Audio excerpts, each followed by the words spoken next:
कैसे हो आप सब। आप सभी को प्यार भरा नमस्कार। स्वागत है आपका अपने YouTube चैनल पॉइंट एजुकेटर में। और जैसा आप जानते हैं PYQ की सीरीज में हम CDP पार्ट करते हैं और उसमें PGT लेवल के सारे क्वेश्चंस हैं मैंने सोल्व करवा दिए हैं 2017 से लेके 2020 तक।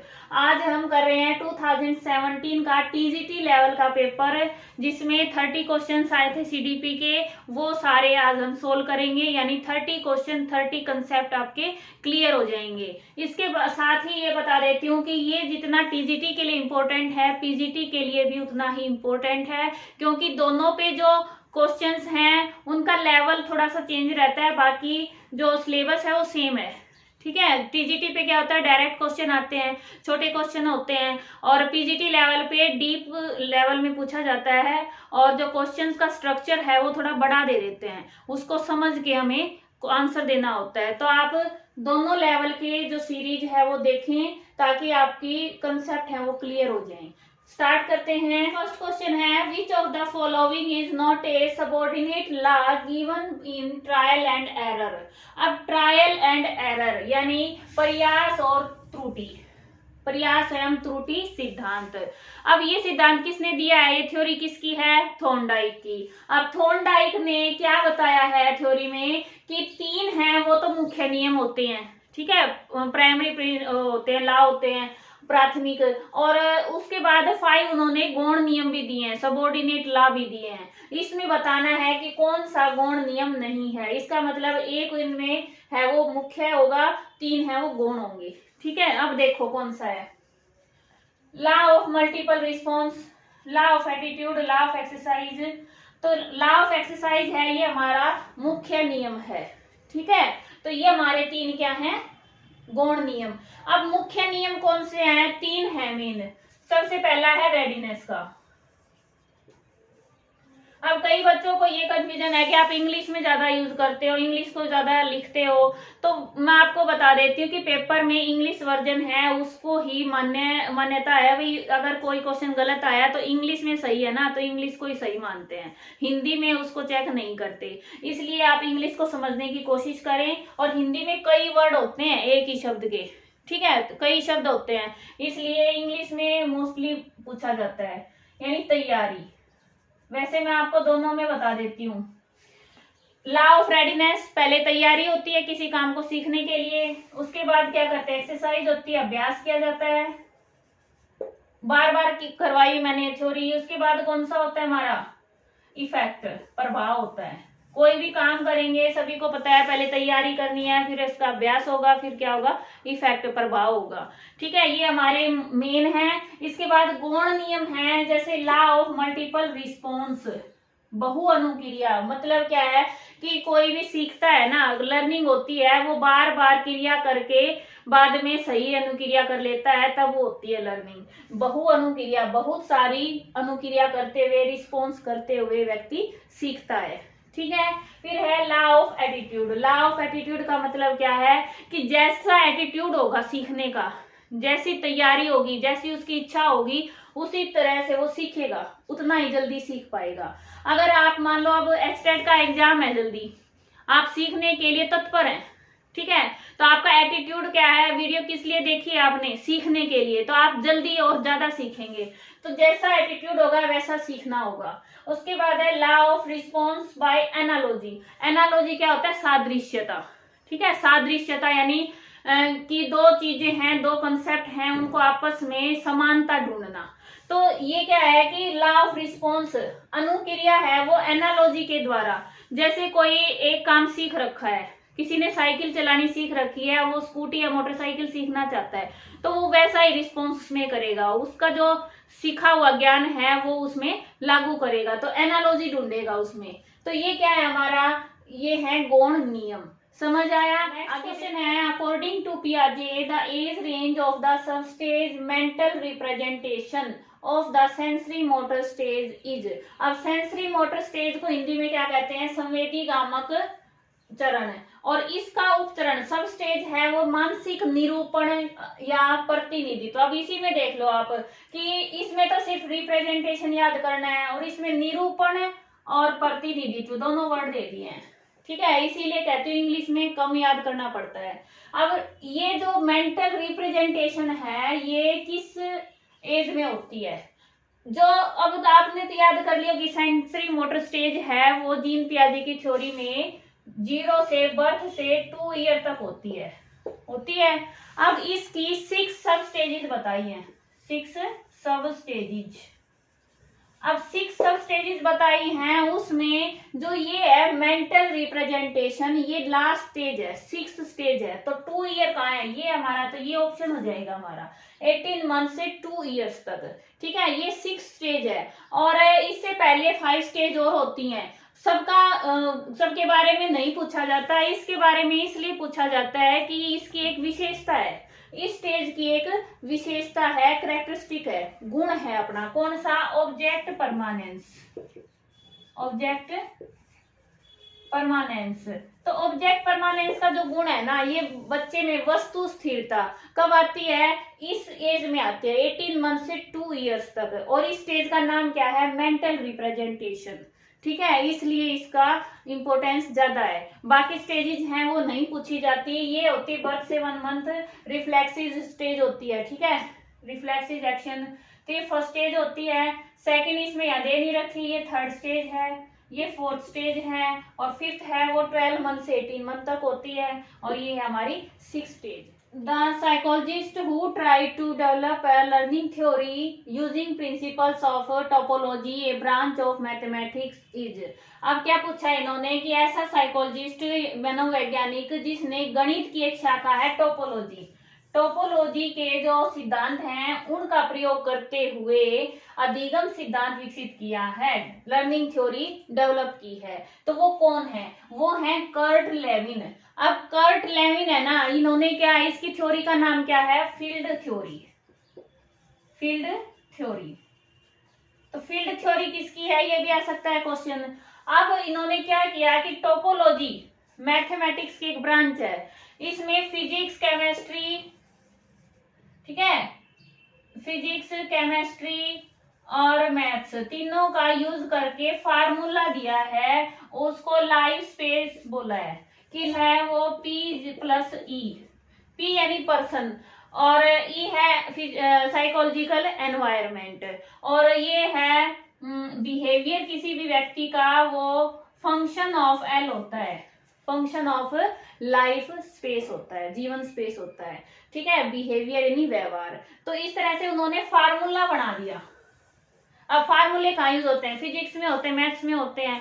तो टोपोलॉजी इसको बोला जाता है कि भाई टोपोलॉजी का इस तरह से यूज करके उन्होंने थ्योरी दी है। और वो किसने दी है? ऐसी एक ही थ्योरी है, ये दी है कर्ट लेविन ने, और इस थ्योरी का नाम क्या है? Field theory. Which of the following is not an example of children with special needs as per RPWD Act 2016।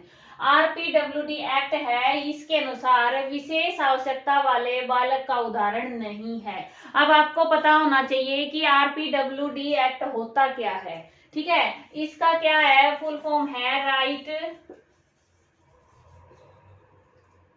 Right for persons with disabilities.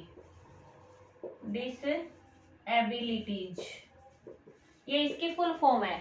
2016 में ये एक एक्ट लागू हुआ है जिसमें ये कहा गया है कि जो डिसेबल हैं उनके लिए उनके अधिकार, उसमें पहले 7 थे। ठीक है, 7 टाइप के जो डिसेबल पर्सन थे उनको शामिल किया गया था पहले, अब इसको बढ़ा के 21 कर दिया है। तो उसमें अब कौन से शामिल इसमें नहीं है? तो ये सभी हैं, ये जैसे एसिड अटैक विक्टिम हैं, ठीक है, सेरिब्रल पॉल्सी हैं, ये चिल्ड्रन विद विजुअल एम्पायरमेंट है, ये सारे के सारे शामिल है उसमें। तो नन ऑफ द अबोव आ जाएगा इसका आंसर। ठीक है, क्योंकि इन्होंने नहीं पूछा है तो इसका आंसर ये होगा। इसकी वीडियो भी मैंने डिसेबिलिटी की जो क्वेश्चन वाली सीरीज है ना, उसमें क्वेश्चंस डाल रखे हैं, उसमें मैंने इसको डीप बता रखा है। Testing used during instruction to aid in planning and diagnosis is known as. वो टेस्टिंग, वो परीक्षण है जो अनुदेशन के दौरान, अब इसका जो आंसर है ना वो ड्यूरिंग इंस्ट्रक्शन में शामिल है। ठीक है, जहां भी ड्यूरिंग इंस्ट्रक्शन टेस्टिंग आ जाए वो होती है हमारी फॉर्मेटिव असेसमेंट। आजकल बच्चों के होते हैं F1 F2 चल रहे हैं भाई, फॉर्मेटिव टेस्ट चल रहे हैं, वो होते हैं फॉर्मेटिव, यानी कोई एक चैप्टर करवा रहे हैं उसके बीच में ले लें या उसको पूरा होने के बाद ले लें कि बच्चों को समझ आया नहीं आया, उसके यानी निदान योजना बनाने और निदान के लिए कि आगे क्या करवाया जाए, इसलिए ये फॉर्मेटिव असेसमेंट की जाती है। ठीक है, सबमेटिव होती है टर्म के जो एंड में होता है, जैसे 6 मंथ के फर्स्ट टर्म के होते हैं सबमेटिव, फिर होते हैं लास्ट में मार्च में हो जाते हैं बच्चों के, S1 S2 बोलते हैं उनको। ठीक है, तो ये नेक्स्ट क्वेश्चन है, the teacher said Rekha that she is not allowed to participate in game period as she has not completed the homework, her homework. तो ये किसका एग्जाम्पल है कि रेखा ने अपना काम पूरा नहीं किया, गृह कार्य पूरा नहीं किया तो उसे खेल की कक्षा से वंचित कर दिया गया।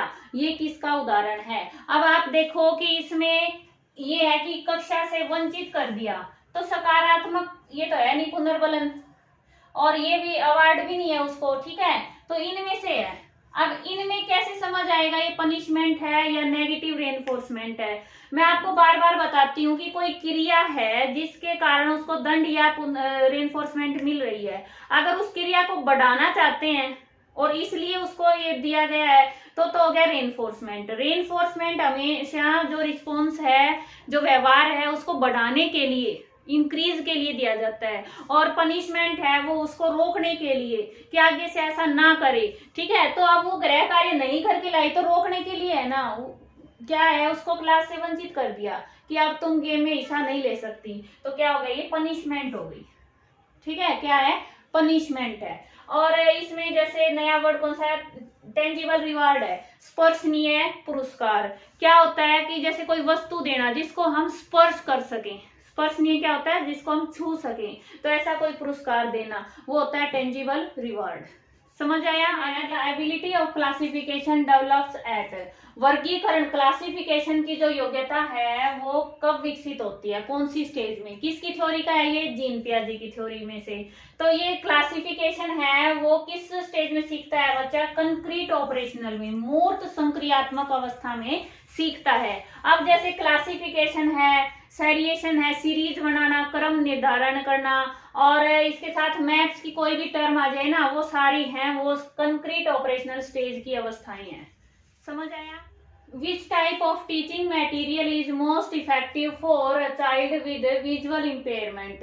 अब विजुअल इम्पेयरमेंट है ना, यानी दृष्टि बाधित बालक, उनके लिए किस तरह की शिक्षण सामग्री है जो टीचिंग मटेरियल यूजफुल होता है? इसमें आएगा हमारा जैसे वीडियो बेस्ड। अब जब उनको विजुअल प्रॉब्लम है तो वीडियो तो वो देख नहीं सकते, फिर है ये वीडियो मटेरियल, विजुअल मटेरियल, तो दृश्य सामग्री से भी नहीं होगा उनका, तो ये क्या होगा हमारा टैक्टाइल बेस। टैक्टाइल क्या, स्पर्शात्मक, स्पर्श करके। जैसे इसमें एक होता है ब्रेल लिपि, ब्रेल लिपि से उनको सिखाया, ब्रेल पद्धति होती है उससे उनको सिखाया जाता है। जो अक्षर होते हैं वो थोड़े से उभार में होते हैं और उनके ऊपर उंगली फिरा फिरा के उनको समझाया जाता है कि ये ए है, ये बी है, इस तरह से होती है। तो स्पर्श करके कोई वस्तु है उनके बारे में जानकारी देनी है तो उन्हें स्पर्शात्मक जो मटेरियल है उससे सिखाया जाता है। नेक्स्ट क्वेश्चन है, modelling is the concept given by. इसके मैंने ऑप्शन नहीं लिखे क्योंकि 2 क्वेश्चन एक साथ हो जाएंगे हमारे। मॉडलिंग की संकल्पना किसने दी है? सबको पता है, बार बार मैंने बताई है, एल्बर्ट बंडूरा, एल्बर्ट बंडूरा। ठीक है, इन्होंने दी है ये, और इनकी थ्योरी का नाम क्या है, सोशल लर्निंग थ्योरी। और इसके साथ ही इसमें और भी कई कंसेप्ट हैं, बोबोडोल एक्सपेरिमेंट है इस थ्योरी का, और साथ में इमिटेशन से सीखना, लर्निंग से यानी नकल से, अनुकरण से सीखना। ठीक है, अब which of the following has viewed the child as tabula rasa. Tabula रसा यानी ब्लैंक स्लेट, खाली स्लेट, बच्चा है वो खाली स्लेट है, हम जो चाहें वो उस पर लिख सकते हैं। ये किसकी बात है, किसने कहा है? ये जॉन लॉक। कई बार पेपर में पूछा जाता है, इसलिए इसको याद रखना भाई कि जॉन लॉक ने कहा है कि ये बच्चा जब जन्म लेता है तो वो खाली स्लेट के जैसा होता है, हम जैसा चाहें उस पर लिख सकते हैं। ठीक है, हम जैसा चाहें उसका डेवलपमेंट कर सकते हैं। Following theory viewed cognitive development as a socially mediated process. अब इसमें पूछा है कि विकास को, कॉग्निटिव विकास को, ठीक है, संज्ञानात्मक विकास को सामाजिक मध्यस्थता युक्त प्रक्रिया के रूप में किसने देखा है। अब कॉग्निटिव डेवलपमेंट की थ्योरी है वो जीन पियाजे की है, वाइगोत्स्की की है। तो वाइगोत्स्की ने कहा है कि भाई बच्चा समाज से सीखता है, तो इसका मतलब ये जो सोशो कल्चरल थ्योरी है ये आएगा हमारा आंसर। ये किसकी थ्योरी है, वाइगोत्स्की की, ठीक है, वाइगोत्स्की की है। सोशल लर्निंग थ्योरी किसकी है, अभी थोड़ी देर पहले क्वेश्चन कराया, एल्बर्ट बंडूरा की। और साइकोसेक्सुअल थ्योरी किसकी है, फ्रायड की, सिगमंड फ्रायड की। और साइन लर्निंग थ्योरी किसकी है, टोलमैन की, ठीक है। तो ये सारी थ्योरी किस किसने दी है ये भी आप याद रख लेना, क्वेश्चन आ सकता है डायरेक्ट। नेक्स्ट क्वेश्चन है, 3-year-old boy says the sun is angry, कि 3 साल का बच्चा है वो कह रहा है कि सूरज क्रोधित है। अब ये क्या है, कौन सा उदाहरण है। अब 3 साल का बच्चा है, जीन पियाजे की थ्योरी से कंसेप्ट है ये। जीन पियाजे की थ्योरी में जो सेकंड स्टेज है वो कौन सी होती है हमारी, प्री ऑपरेशनल स्टेज, ठीक है। अब प्री ऑपरेशनल स्टेज है उसको भी 2 पार्ट्स में डिवाइड किया गया है। एक होता है प्री कंसेप्चुअल,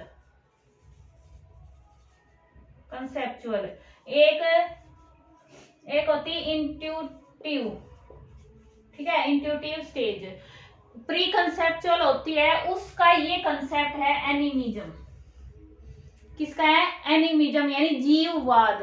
जीववाद होता है कि बच्चे को सभी निर्जीव चीजें भी सजीव दिखती हैं, ठीक है। सजीववाद भी बोलते हैं, जीववाद भी बोलते हैं, इंग्लिश में इसको एनिमिज्म। तो एनिमल से याद रख लो कि एनिमल सजीव होते हैं तो सभी को वो सजीव मानते हैं बच्चे। तो सूरज को क्या कर रहे हैं, क्रोधित है, वो सजीव मान रहा है, तो ये किसका है, एनिमिज्म, इसका आंसर आ जाएगा, ठीक है। और इगोसेंट्रिज्म क्या होता है, आत्म केंद्रण, कि बच्चा है वो सभी चीजों को अपने अनुसार ही देखता है, अपने परिप्रेक्ष्य में देखता है, उसका अपना पर्सपेक्टिव होता है देखने का, ठीक है। फिर क्रिटिसिज्म, तो ये आलोचना अलग हो गया। और इंट्यूशन क्या होता है, अंतर्ज्ञान। ये होता है कि भाई बच्चा है वो अब वैचारिक अवस्था में आ गया है, वो विचार करने लगा है, क्वेश्चन करने लगा है कि ऐसा क्यों होता है, क्या है ये। तो इस तरह से उसमें अंतर्ज्ञान आनी स्टार्ट हो जाती है। ये सभी प्री ऑपरेशनल स्टेज के कंसेप्ट हैं, ठीक है। नेक्स्ट क्वेश्चन है, which of the following is not a type of intelligence as given by Gardner. अब गार्डनर ने बुद्धि के प्रकार बताए हैं, उसमें से कौन सा इसमें नहीं है, ठीक है। तो म्यूजिकल, संगीत संबंधी बुद्धि उन्होंने बताई है, स्थानिक भी बताई है और इंटरपर्सनल भी बताई है। जो एनालिटिकल, विश्लेषणात्मक बुद्धि है ये उन्होंने नहीं दी है। और इसके अलावा उन्होंने कौन कौन सी बुद्धि बताई है, लिंग्विस्टिक इंटेलिजेंस दी है, लॉजिकल मैथमेटिकल इंटेलिजेंस दी है, और इंट्रापर्सनल, एक इंटरपर्सनल एक इंट्रापर्सनल, ठीक है, ये दी है। और कौन सी दी है, एक बॉडीली काइनेस्थेटिक, वो भी दी है। तो गार्डनर की थ्योरी है ये मोस्ट इंपोर्टेंट है इंटेलिजेंस की थ्योरी में, इसमें से क्वेश्चन बार बार आता है भाई, ठीक है। मैंने एक वीडियो में सारे करवा भी रखे हैं, सभी के बारे में बताया भी है। जो पीजीटी लेवल के क्वेश्चन सोल्व करवाए ना उसमें दिया था मैंने डीप कंसेप्ट, तो आप वहां से भी देख सकते हैं, वरना किसी बुक में से भी देख सकते हैं। ये मोस्ट इंपोर्टेंट थ्योरी है।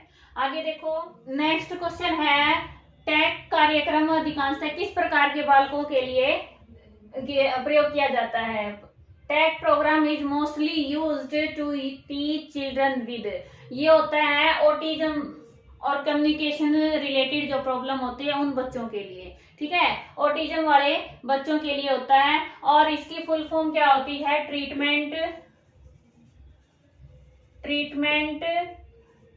And education for autistic and communication related handicapped children,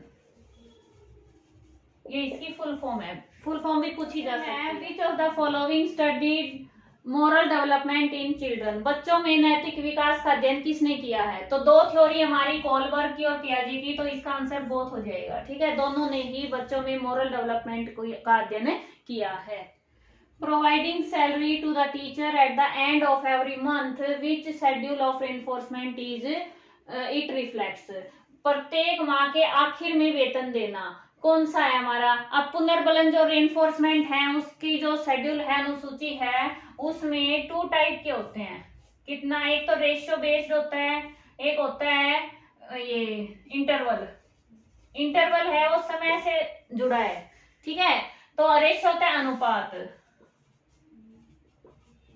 तो इसमें क्या है, समय की बात हो रही है प्रत्येक महीने के अंत में, तो समय है तो इंटरवल होगा, तो इंटरवल वाले में से एक फिक्स है। ठीक है, प्रत्येक महीने के अंत में दिया है तो फिक्स्ड इंटरवल। ये भी आगे दो में हो जाता है, एक फिक्स्ड होता है, एक वेरिएबल होता है। ये भी फिक्स्ड और एक वेरिएबल। ठीक है, इस तरह से होता है। फिक्स्ड होता है निश्चित होना कि हर बार रेनफोर्समेंट उसी टाइम पर मिलती है। ठीक है, और वेरिएबल होता है वेरी करना कि अलग अलग टाइम पे, कभी 10 दिन में, कभी 5 दिन में, कभी 2 दिन में, इस तरह से होता है। और इस तरह से रेशियो होता है कि उसका अनुपात कितना मिल रहा है। नेक्स्ट है who propose that all children have language acquisition device, कि बच्चों में, प्रत्येक बच्चे में भाषा ग्रहण उपकरण विद्यमान होता है। तो ये किसका दृष्टिकोण है? अब भाषा के बारे में इन्होंने, ये 3 है, इन्होंने मेन बात बोली है, और इसकी एक वीडियो मैंने डाली है, लैंग्वेज डेवलपमेंट। अगर टाइम है तो आप देख लेना, वरना इस क्वेश्चन को मैं बताती हूँ कि LAD, लैंग्वेज एक्विजिशन डिवाइस, ये जहां आ जाए वहां है नॉम चॉम्स्की। ठीक है, कौन है? Noam Chomsky. इन्होंने क्या बताया इस थ्योरी में कि सभी जो बच्चे जन्म लेते हैं ना, तो उनमें पहले से ही इनबोर्न होती है ये कैपेबिलिटी कि वो भाषा को सीख सकें। ठीक है, उनको कोई व्याकरण नहीं सिखाई जाती, उनको उनमें यूनिवर्सल ग्रामर सीखने का अपना एक वो होता है कि भाई बच्चा अपने आप सीख लेता है पैटर्न को। तो उन्होंने कहा है कि सब में लैंग्वेज एक्विजिशन डिवाइस होता है। नेक्स्ट क्वेश्चन है, ये डायरेक्ट क्वेश्चन है इसलिए मैंने ऑप्शन नहीं लिखा, आप सीधा याद करें कि who proposed advanced organiser model of teaching, शिक्षण का अग्रिम संयोजक प्रतिमान किसने दिया है? ये दिया है आसु बेल ने। ठीक है, आसु बेल ने। इन्होंने जो मॉडर्न टीचिंग के स्टाइल बताए हैं ना, कोऑपरेटिव लर्निंग है, एसोसिएटिव लर्निंग है, इस टाइप से ये मॉडल दिया है। और याद रखना कि ये नया मॉडल है, अग्रिम संयोजक, advanced organiser model of teaching. फिर है multiple intelligence theory was proposed by, देखो इसमें मल्टीपल इंटेलिजेंस का सेकंड क्वेश्चन आ गया। ये एक अभी अपने थोड़ी देर पहले किया था, किसने दी है? ये गार्डनर ने, हार्वर्ड गार्डनर ने दी है। ठीक है, बहुबुद्धि का सिद्धांत, मल्टीपल इंटेलिजेंस। नेक्स्ट है according to Freud the age range of oral stage, oral stage यानी मुखीय अवस्था, मुखीय अवस्था की आयु सीमा क्या है? एज लिमिट है वो बर्थ से 1 ईयर तक होती है oral stage, according to Freud. ठीक है, फ्रायड की थ्योरी से क्वेश्चन भी स्टेजेस के बारे में आता है, इंपॉर्टेंट। नेक्स्ट है, ये मेमोरी से क्वेश्चन है, the long term memory for how to do things is known as, अब कुछ है कि किसी कार्य को कैसे करें। अब इसमें ही छुपा है आंसर, कैसे करें, प्रोसीजर क्या है? तो इसका आंसर क्या हो जाएगा? प्रोसीजरल मेमोरी, प्रक्रियात्मक ये है हमारा स्मृति। ठीक है, अब जो इन्होंने दूसरा इसमें है लॉन्ग टर्म मेमोरी, यहां से भी आंसर बन रहा है। लॉन्ग टर्म मेमोरी में ये दोनों शामिल हैं, इमीडिएट मेमोरी है, ये तो शॉर्ट टर्म मेमोरी का दूसरा नाम है। किसका है? शॉर्ट टर्म मेमोरी का। और सेंसरी मेमोरी अलग है, तो ये दोनों तो अलग हो गए, और ये है हमारे लॉन्ग टर्म मेमोरी से। इसमें प्रोसीजरल हो गया कि किसी कार्य को कैसे करें, हाउ टू एक्ट या हाउ टू डू थिंग्स। और एपिसोडिक क्या होता है कि कैसे क्या हुआ, पीछे की घटनाओं को, या जैसे एपिसोड नहीं होते कि भाई उस एपिसोड में क्या हुआ था, इस तरह से मेमोरी होना कि भाई पीछे लाइफ में कब क्या घटना हुई थी। ठीक है, वो होता है एपिसोडिक। आगे देखो, नेक्स्ट क्वेश्चन है, the triarchic theory of successful intelligence was given, सफल बुद्धि का त्रिपक्षीय सिद्धांत किसने दिया? अब जो ये थ्योरी है ना, ये दी है स्टर्नबर्ग ने, रॉबर्ट जे स्टर्नबर्ग इसका नाम है, उन्होंने ये थ्योरी दी है। अब त्रिपक्षीय इसका मतलब 3 इंटेलिजेंस दी है उन्होंने, कौन कौन सी दी है? प्रैक्टिकल इंटेलिजेंस, और एक दिया उन्होंने एनालिटिकल और एक क्रिएटिव। ठीक है, ये 3 तरह की इंटेलिजेंस बताई है कि व्यक्ति के अंदर ये तीनों तरह की इंटेलिजेंस मिलकर काम करती हैं। प्रैक्टिकल क्या होता है कि किसी भी कंसेप्ट को, किसी वस्तु को अलग डिफरेंट तरीके से उसको देखना। ठीक है, प्रैक्टिकल उसका यूज क्या होता है, अलग अलग तरीके से समझना उसको। फिर है क्रिएटिव क्या है, न्यू आइडियाज आना और उनका यूज करना। फिर एनालिटिकल यानी विश्लेषणात्मक तरीके से सोचना। तो इसमें इंटेलिजेंस में ये 3 इन्होंने बताई हैं स्टर्नबर्ग ने। ठीक है, क्लियर हुआ। आगे ये अगला क्वेश्चन है, ये है the law which is not a part of gestalt view of learning. अब गेस्टाल्ट व्यू क्या होता है कि परसेप्शन एज ए होल, कि कोई वस्तु है उसको हम पूरा का पूरा देखते हैं, ना कि उसको टुकड़े में देखते हैं। ठीक है, अगर उसमें थोड़े थोड़े अगर गैप भी है, कहीं पे समानता है, तो हम उसको एज ए होल परसेप्शन करते हैं, संपूर्ण के रूप में देखते हैं। वो होता है हमारा गेस्टाल्ट व्यू। अब इन्होंने पूछा है कि इसमें कौन सा नियम नहीं है, तो ये है समानता का नियम, ये उन्होंने दिया है। प्रोक्सिमिटी का नियम भी दिया है, क्लोजर का भी दिया है। लॉ ऑफ यूज है, ये किसका है, थॉर्नडाइक की ट्रायल एरर थ्योरी से है। और ये किसका है, एक्सरसाइज जो है ना, लॉ ऑफ एक्सरसाइज, उसके 2 पार्ट हैं, यूज और डिसयूज। ठीक है, उपयोग और अनुपयोग, ये उपयोग और अनुपयोग का नियम। ये एक्सरसाइज का जो नियम है उसके 2 भाग बनाए हैं, उससे है। ये थॉर्नडाइक का है, बाकी 3 है ये इसके हैं। अब होता क्या है, देखो सिमिलरिटी, कि कोई भी वस्तु है 2 आपस में, उनको हम कलर के हिसाब से, रंग के हिसाब से, आकार के हिसाब से या फिर आकृति शेप के हिसाब से उनको एक जैसा देखते हैं। और प्रोक्सिमिटी क्या होता है, निकटता, कि जैसे मान लो ये लाइन है और ये है, अब हम इन 2 लाइन को तो एक साथ देख रहे हैं कि भाई इधर है, ये इधर है, तो इनके बीच में जो ये निकट, जितना निकट होगा उतना हम उनको एक साथ देखेंगे, उनको संपूर्ण के रूप में देखेंगे। ठीक है, ये बताया इन्होंने। फिर है क्लोजर क्या होता है, क्लोज्ड आकृति से समझ लो, क्लोज्ड फिगर, बंद आकृति। मान लो कि ऐसे ऐसे ये बना रखा है,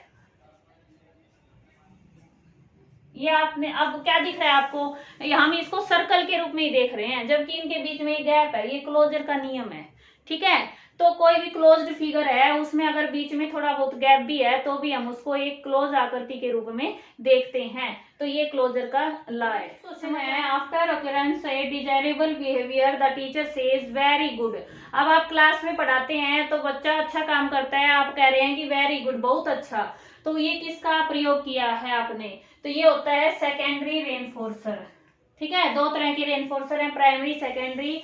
प्राइमरी होते हैं जो हमारे बायोलॉजिकल नीड्स होती है ना, आवश्यकताएं होती हैं, भूख प्यास नींद, इनके लिए होते हैं, वो होते हैं प्राइमरी रेनफोर्सर। और सेकेंडरी होते हैं उसके बाद जो हम यूज करते हैं बच्चों को पुनर्बलन देने के लिए। ठीक है, और नेगेटिव इसमें है ही नहीं, तो इसका आंसर हो जाएगा सेकेंडरी रेनफोर्सर। आगे देखो, according to ecological system theory, किसकी है भाई, ये ब्रॉन फ्रेन ब्रेनर की। ठीक है, उनकी थ्योरी के अनुसार वैल्यूज हैं वो किस सिस्टम में है, मूल्य है किस सिस्टम में। ये क्वेश्चन हर बार रिपीट होता है, पीजीटी पर भी, टीजीटी पर भी। ठीक है, तो ये किसका है, मैक्रो सिस्टम का है, वृहत तंत्र का है। याद रखेंगे, इस थ्योरी को मैंने बार बार करवाया है और हर पेपर में क्वेश्चन आता है, इसको जरूर देख लेना। जिसने ये थ्योरी नहीं की है वही मोस्ट इंपोर्टेंट है, 1 नंबर पक्का। Using our current schemes to interpret the external world is known as, कि बाहरी दुनिया है ना उसको वर्तमान स्कीम के द्वारा समझने की क्रिया क्या कहलाती है। ये भी किसकी थ्योरी से है, जीन पियाजे की थ्योरी से है। अब उन्होंने, मैंने ये कंसेप्ट बार बार करवाया है कि हम जो हमारे पास वर्तमान में जो नॉलेज है, जो स्कीम है, स्कीमा है, उनके अकॉर्डिंग अगर हम बाहरी दुनिया को समझ रहे हैं, उसमें कोई चेंज ही नहीं हो रहा है, एज इट इज उसको समझ रहे हैं, तो क्या है, हमारा असिमिलेशन है ये। ठीक है, तो ये असिमिलेशन की डेफिनेशन है। क्लियर हुआ। अकोमोडेशन होता है जहां मॉडिफाई करके कुछ चेंज करना पड़ता है, जो हमारी पहले की नॉलेज है, पूर्व ज्ञान में कुछ चेंज करके हम नया ज्ञान प्राप्त करते हैं, वो होता है अकोमोडेशन। ठीक है, Which of the following is not an example of acquired motive? अर्जित अभिप्रेरक, अब जो मोटिव होते हैं वो एक तो बायोलॉजिकल होते हैं, ठीक है, एक हम उनको अर्जित करते हैं, एक्वायर्ड होते हैं। तो इसमें आप देख सकते हैं कि जो भूख है, भूख तो जब बच्चा जन्म लेता है तब से उसके अंदर होती है, भूख शांत करने के लिए वो यानी दूध पीता है, खाना खाता है, तो ये क्या है, हमारा बायोलॉजिकल है, तो ये हमारा अर्जित नहीं है। बाकी जो है एटीट्यूड है, इंटरेस्ट है, क्यूरियोसिटी है, ये सब क्या है, हमारे एक्वायर्ड मोटिव होते हैं। काम करने के लिए मोटिव क्या होते हैं, जो हमें किसी काम को, क्रिया को करने के लिए उत्सुक करते हैं, यानी काम करने के लिए बाध्य करते हैं, वो होते हैं हमारे मोटिव। तो जिज्ञासा से करते हैं, इंटरेस्ट से करते हैं, या एटीट्यूड से करते हैं, ये सब हमारे एक्वायर्ड मोटिव होते हैं। ठीक है, आगे देखो क्वेश्चन। नेक्स्ट क्वेश्चन है, which of the following is an example of development disorder, विकासात्मक विकार का उदाहरण है। अब आप देखिए कि इनमें से कौन सा है जो डेवलपमेंट के साथ ही पता चलता है, उसके साथ हमारा यानी विकास का ये होता है कि भाई पिछली अवस्था में ही है, किसी बच्चे का डेवलपमेंट नहीं हो रहा। तो ये क्या है, ब्लाइंडनेस, ब्लाइंडनेस नहीं होता ऐसा, ये सब फिजिकल है प्रॉब्लम, ये इसमें विकासात्मक में नहीं आएगी। इसका होगा हमारा इंटेलेक्चुअल डिसेबिलिटी, बौद्धिक अक्षमता। ठीक है, ये हमारा विकासात्मक विकार है। नेक्स्ट क्वेश्चन है, which part of the brain supports grammatical processing and language production, कि जो व्याकरण और भाषा उत्पादन का कार्य है ना, वो ब्रेन का कौन सा पार्ट करता है, ये करता है ब्रोका एरिया। ठीक है, ब्रोका क्षेत्र, हिंदी में भी इसको ब्रोका ही कहते हैं। ब्रोका क्षेत्र है, ये हमारे लेफ्ट हेमिस्फीयर में होता है। ठीक है, कहाँ होता है, लेफ्ट हेमिस्फीयर। दो हेमिस्फीयर है हमारे ब्रेन के, पता है आपको, अखरोट के जैसा होता है, और इसके अखरोट के जैसे दो टुकड़े हो जाते हैं ना, ऐसे यहाँ से हमारे ये दो टुकड़े हो सकते हैं। ये राइट हेमिस्फीयर है, ये लेफ्ट हेमिस्फीयर है। तो ब्रोका एरिया है, ये लेफ्ट हेमिस्फीयर में होता है। वहां से क्या करते हैं, भाषा उत्पादन, यानी बोलना ब्रोका, याद रख लो कि भाषा का उत्पादन है ना, प्रोडक्शन है, वो कहाँ से होता है, ब्रोका एरिया से होता है। ठीक है, फिर है फ्रंटल लोब। और एक बात और बता देती हूँ, इसमें कंफ्यूजन करने के लिए क्वेश्चन आता है कि लैंग्वेज अंडरस्टैंड कहाँ से करते हैं, लैंग्वेज अंडरस्टैंडिंग, समझना। तो स्पोकन और रिटन दोनों मैटर को समझने में कौन सा एरिया काम करता है, उसमें ब्रोका नहीं करता भाई, ये तो हमें बोलने में ही मदद करता है, उसमें करता है वर्निक एरिया। वर्निक एरिया है ये हमारा, किसमें, लैंग्वेज अंडरस्टैंड करने में, समझने में मदद करता है, और ये सेरिब्रल कॉर्टेक्स का पार्ट होता है, इतना याद रख लें। इसके बाद फ्रंटल लोब, पता है आपको, जो होता है प्रॉब्लम सॉल्विंग, यानी जो जल्दी से काम करने होते हैं ना, उन सब में हमारा जो ये फ्रंटल लोब है ये काम करता है। पैराइटल लोब, पैराइटल लोब होता है यहाँ पे हमारा, ओसिपिटल होता है, आंखों से संबंधित होता है, पीछे होता है यहाँ पे। ठीक है, तो हमारी जो आंखें देखती हैं वो पीछे जाके यहाँ से रिस्पॉन्स मिलता है कि हमने क्या देखा है। ये ब्रेन है, ब्रेन की स्टडी अलग है। और टेम्पोरल लोब होता है, यहाँ पे होता है, वो सुनने में मदद करता है। तो ऐसे बेसिक बेसिक क्वेश्चन आते हैं, ज्यादा डीप में नहीं पूछते। ठीक है, 30th क्वेश्चन है, प्रोग्राम्ड लर्निंग। अब मैंने इसको हिंदी में क्यों नहीं लिखा, क्योंकि इंग्लिश का वर्जन हिंदी में दे रखा था, सेम लिख रखा था। प्रोग्राम्ड लर्निंग किस पर आधारित है, ठीक है, तो बस ये बताना है हमें, स्किनर की थ्योरी पर आधारित है। ये स्किनर ने जो थ्योरी दी है उसके बेस पर कि बच्चे को रेनफोर्समेंट दी जाए। ठीक है, और प्रोग्राम लर्निंग भी 2 टाइप की होती है, लीनियर प्रोग्राम लर्निंग और एक ब्रांचेज होती है। आपने बीएड की होगी, उसमें आपको ये कंसेप्ट करवाया गया होगा। ठीक है, तो प्रोग्राम लर्निंग इस तरह होती है, जो मटेरियल है उसको प्रोग्राम्ड अलग अलग उसमें बांट लो, टुकड़ों में बांट के, और बच्चे को पहला एक पार्ट सिखाओ, उसको सिखाने के लिए देखो उसका आया नहीं आया, फिर अगले पे जाओ, इस तरह से करते हैं। ठीक है, ये प्रोग्राम लर्निंग होती है। और इस तरह से हमारा ये पेपर कंप्लीट हुआ है। उम्मीद है आपको सारे कंसेप्ट अच्छे से रिवाइज हो गए होंगे। Thanks for watching. और फिर कोई डाउट है आपके लिए तो आप कमेंट में बता सकते हैं। और भाई प्लीज लाइक और शेयर करना ना भूलें, क्योंकि लाइक से और मुझे ये पता चलता है कमेंट से कि आपको कैसी लगी वीडियो। आपका दिन शुभ हो। धन्यवाद, मिलते हैं नेक्स्ट वीडियो में।